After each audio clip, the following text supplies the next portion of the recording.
Hello.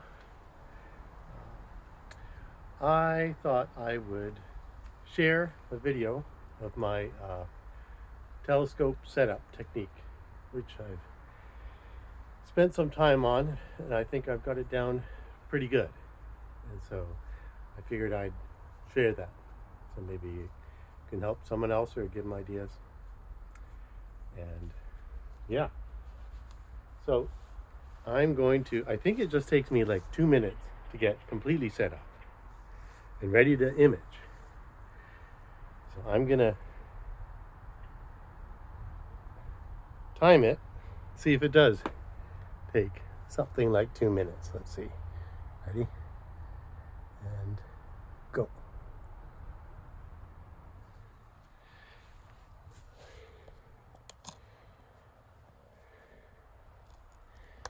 There.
Let's see if I can.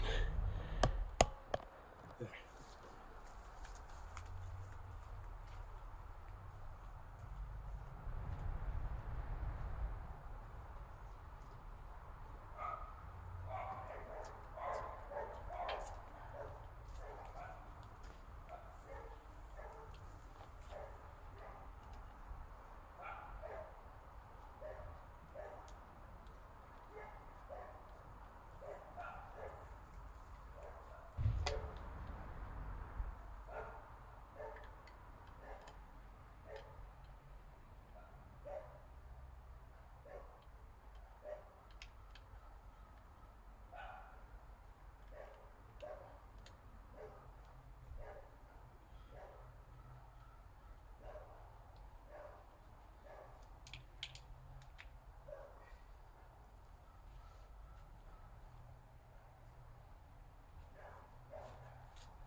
And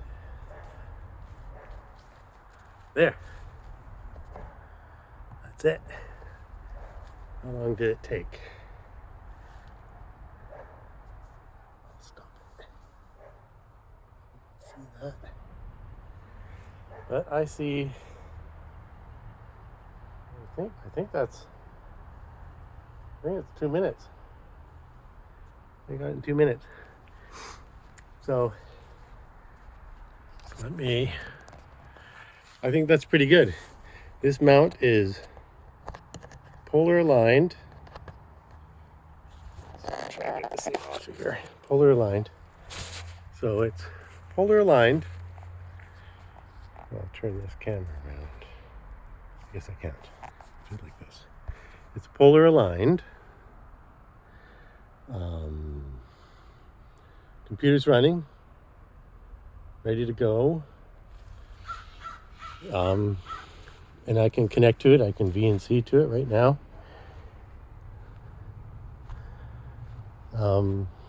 That's it. Now I can just go inside, hang out with kids, have dinner. When it gets dark, maybe around bath time, I'll connect to it on my phone. I'll be able to point it to where I want to point, and I can start imaging. Now, I think that was a very good, quick setup, 2 minutes. Now, the polar alignment happens because I have, let's see if you can see these, 3 of these pounded into the ground, right there.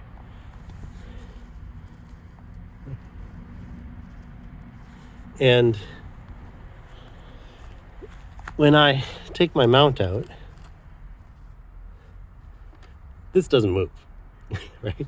This, I can't imagine it being any more precise than this. It's like a mini observatory here for its repeatability for placing the mount.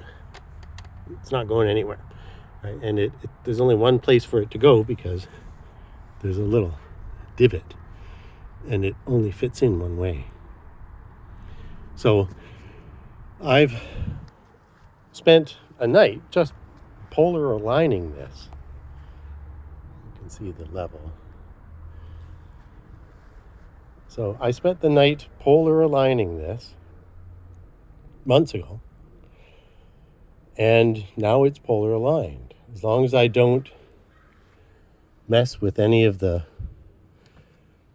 adjustments, it'll stay polar aligned until I bang it by mistake or something.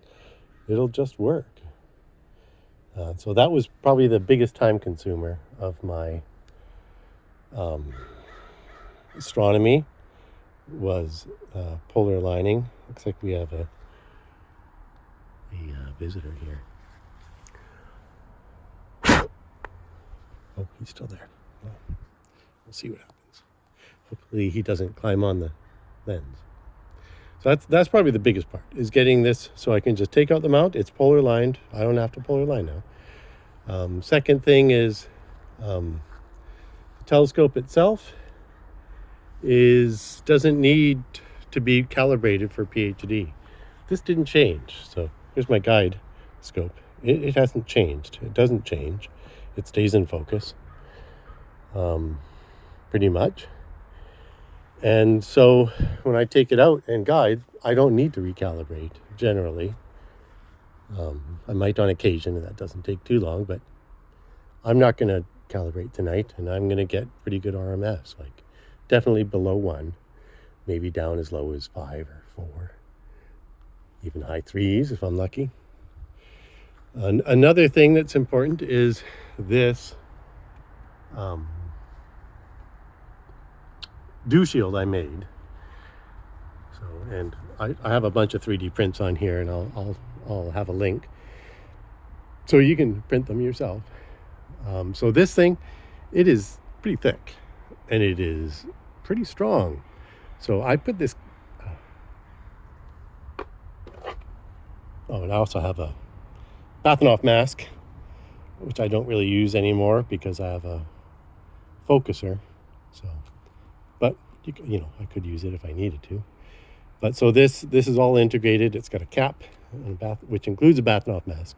When I put this on, this shield is really well mounted, and it's strong, and I can just take the whole scope off and plop it down, objective lens on the ground, and that's how I put it away at night.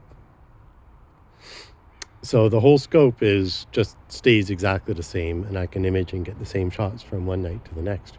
It could be months between shots, and as long as I don't disrupt it, I'll be able to just continue shooting. So yeah, I think that's one of the things I've managed to do really well. Um, and I thought I would share, so maybe others can